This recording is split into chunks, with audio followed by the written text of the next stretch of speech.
The first time my husband said, "If he stays here one more week, he pays rent," it wasn't during a family meeting. It was at 11:47 at night, standing at the top of the basement stairs, while rain hit the back patio hard enough to sound like gravel. My 20-year-old daughter's boyfriend was downstairs laughing at something on TV.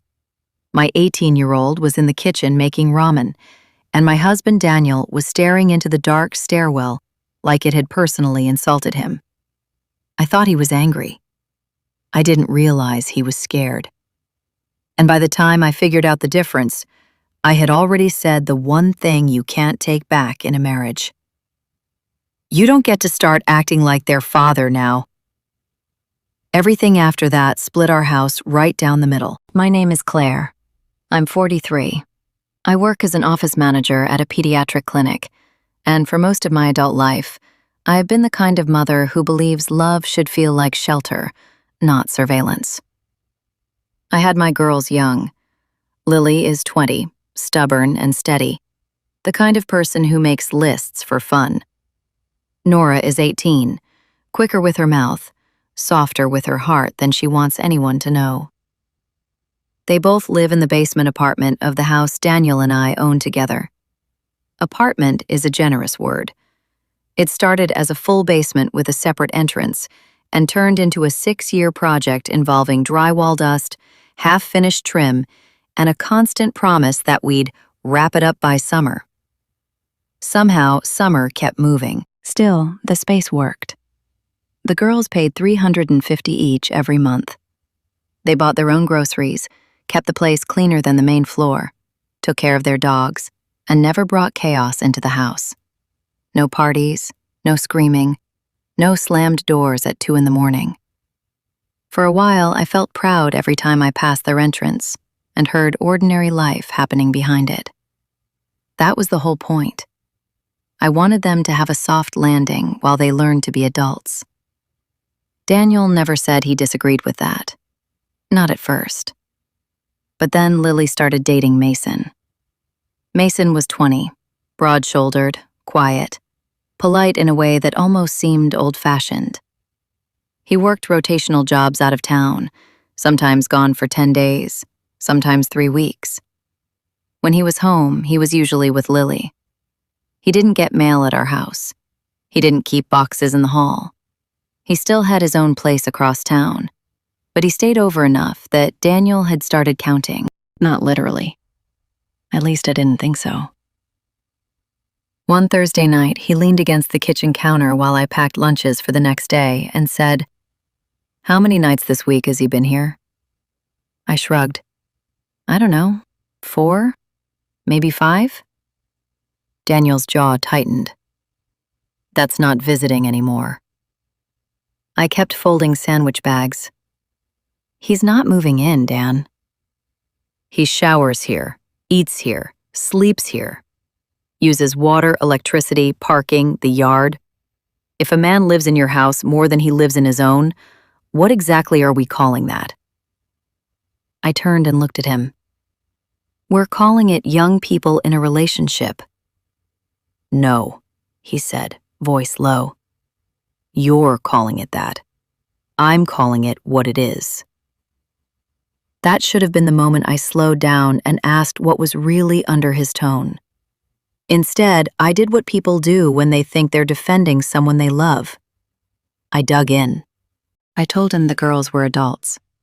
I told him Lily and Nora paid their share. I told him Mason wasn't some freeloader sleeping on our couch. And when Daniel said, "Then set a rule," I said the sentence that turned the whole room cold. "They're not children, and you're not the one who raised them." He looked at me like I'd slapped him. Then he nodded once, slow and flat, and said, "That's good to know." He walked out to the garage and didn't come back for almost an hour. The next morning, Lily found me making coffee and asked, "Did something happen with Daniel?" She still called him Daniel. Always had. Never out of disrespect, just because he came into their lives too late to become anything else. "What makes you say that?" "He barely looked at Mason when he left. And Nora said she heard cabinets closing like gunshots. I sighed. He thinks Mason is here too much. Lily's face changed instantly. Too much according to who? According to the man paying the mortgage. She crossed her arms. I pay to live here. Yes, you do. Then why does it feel like that doesn't count? Before I could answer, Nora walked in with one sock on, a bowl of cereal in her hand, and the timing of a Greek chorus. Because grown-ups love saying you're adults until you make adult choices they don't like. Nora, I warned, but she wasn't wrong, and that's what made it sting. That weekend, Daniel decided we were having a house meeting. He sat at the dining table with a yellow legal pad, which was so unlike him it made me instantly defensive. Daniel was a hands-on man, a fix-it-first, talk-later kind of person. Seeing him with notes felt like seeing a storm put on a tie. Lily came up from the basement first, Mason a step behind her, then Nora, dragging one of the kitchen chairs loud enough to announce her opinion without words. Daniel folded his hands. This is simple. If Mason stays more than 3 nights a week, he contributes $350 a month. Otherwise, the overnight stays need to be limited. Nora let out a short laugh. You made a subscription model for my sister's boyfriend? Enough, I snapped. But Lily was staring at Daniel, not angry yet, wounded. So that's what this is? She asked. A charge for existing near your daughter? Daniel's face hardened. You are not my daughter when it's convenient, and a paying tenant when it isn't. Silence. Even Nora shut up. Mason cleared his throat. I can pay if that's the issue. It is not your job to rescue this conversation, Daniel said. And there it was, that flash of something deeper. Not greed, not even authority. Injury. Lily stood. I'm not paying extra because I have a boyfriend. You're not being punished for dating, Daniel said. You're being asked to respect the fact that this is still our home. Our? Nora cut in. Funny, it only feels like our home when there's a rule. The meeting ended with chairs scraping back and no one looking at anyone. Mason left through the side door. Lily went downstairs crying, which she almost never did where people could see. Nora muttered, "This house is exhausting," and vanished after her. That night, Daniel slept facing the wall. 3 days later, I found out the story I had been telling myself was incomplete. I came home early from work because the clinic's computers were down. Daniel's truck was in the driveway, which meant he'd left a job unfinished or skipped lunch. I found him at the kitchen table with a stack of papers and that same legal pad. He didn't hear me come in. On top of the pile was a letter from our insurance company. I only caught a few words before he covered it with his hand. Unpermitted lower-level dwelling. Liability exposure. Occupancy concern. My stomach dropped. Daniel looked up, tired in a way I hadn't noticed before. Not tired from work. Cornered tired. What is that? He leaned back in the chair and rubbed both hands over his face. The refinance is stalled. I stood there frozen. What refinance? That's when he told me everything he had not said. 6 months earlier, Daniel had taken money out to help his older brother keep his auto shop from closing. His brother had promised to pay him back. Then the shop folded anyway. Daniel was embarrassed, angry, and too proud to admit he had made a bad call. So he quietly started trying to refinance the house to lower our monthly payment before things got tight enough for me to notice. But the basement apartment, the one we had slowly, casually turned into an almost rental, was now a problem. If the insurance company decided we had an unpermitted tenant situation, it could affect our policy and the refinance. If someone got hurt down there, or if there was a fire, we could be exposed in ways neither of us had planned for. And Mason being there all the time makes it look worse, he said quietly, not better. I sat down across from him. He laughed once, bitter and empty. So no, Claire. This was never about me trying to be their father. It was me trying not to drown in a house full of people who all think I'm just mad for fun. The shame hit me hot. Why didn't you tell me? Because every time I tried to talk about boundaries, you heard control. Every time I said I was uncomfortable, you translated it into me hating your girls. I opened my mouth and closed it again. Because he was right. That night, I went downstairs alone. Lily was sitting cross-legged on the couch in an oversized sweatshirt, scrolling her phone with the kind of sharp, angry tapping that meant she was hurting. Nora was painting her toenails on the floor. The TV was on mute. I owe all of you an apology, I said. That got their attention.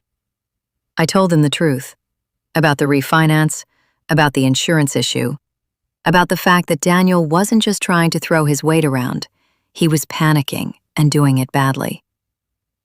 Lily listened with her lips pressed together. Nora stopped painting halfway through one foot.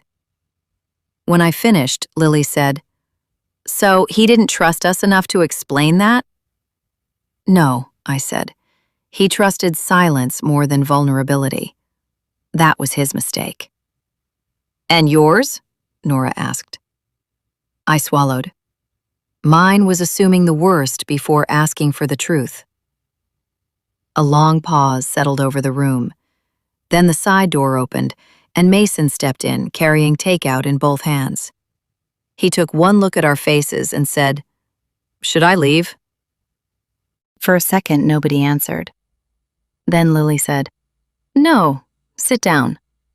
Apparently, we're becoming a fully functioning adult household, whether we like it or not."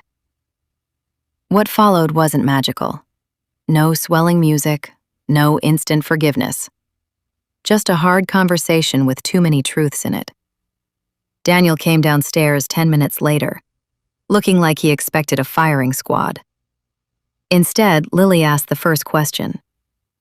"Why didn't you just tell us?" Daniel stood by the door, one hand still on the knob. "Because I didn't want to sound weak." Mason set the food on the counter. "You sounded controlling instead." A strange sound escaped Nora, half laugh, half choke.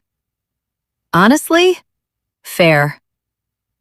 And then, somehow, that cracked the room open. Daniel apologized for making the issue about power instead of facts.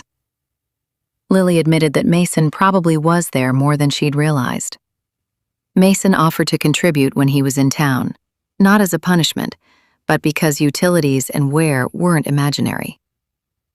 Nora pointed out that if they wanted to be treated like adults, then adults didn't get to hide behind technicalities like, "He doesn't get mail here." I watched all of them, this messy little patchwork family, and realized how close we had come to turning fear into permanent damage. By the end of the night, we made an agreement. Not parent rules, house rules. If Mason stayed more than 10 nights in a month, he would contribute. Not because he was being charged for loving Lily, but because shared space comes with shared responsibility. We would talk to a contractor and a lawyer about what the basement legally needed if we were going to keep using it this way. Lily and Nora would get a realistic timeline for their next step, instead of the vague someday that had stretched for years. And Daniel and I, most importantly, would stop using the girls as the battlefield for problems we were too scared to name to each other. 3 months later, the house feels different. Not perfect, different. Lily and Mason are saving for a place of their own. Nora still lives downstairs, still argues like it's a competitive sport, still texts me from 10 feet away to ask if we have sour cream upstairs. Daniel still leaves cabinet doors half closed and claims he'll fix them this weekend. And I still catch myself slipping into translator mode, turning everyone's fear into blame, because blame feels easier to fight. But now, when something feels off, we name it before it festers. The biggest surprise in all of this was not that Daniel had a point. It was that I did too. My daughters deserved dignity. My husband deserved honesty. And our home could not survive if we treated those needs like enemies. People love simple verdicts. Hero, villain, overbearing stepfather, blind mother, entitled kids, mooching boyfriend. Real life is meaner than that. And kinder. Because sometimes the person slamming doors isn't trying to control your family. Sometimes he's standing in the kitchen with a stack of bad numbers and no idea how to say, "I'm scared." And sometimes the most grown-up thing a family can do is stop arguing about who has the right to make the rules and finally tell the truth about why the rules matter. If there's a lesson in any of this, it's the one I learned too late and just in time. A house doesn't split apart when people disagree. It splits apart when they start protecting their pride harder than they protect each other.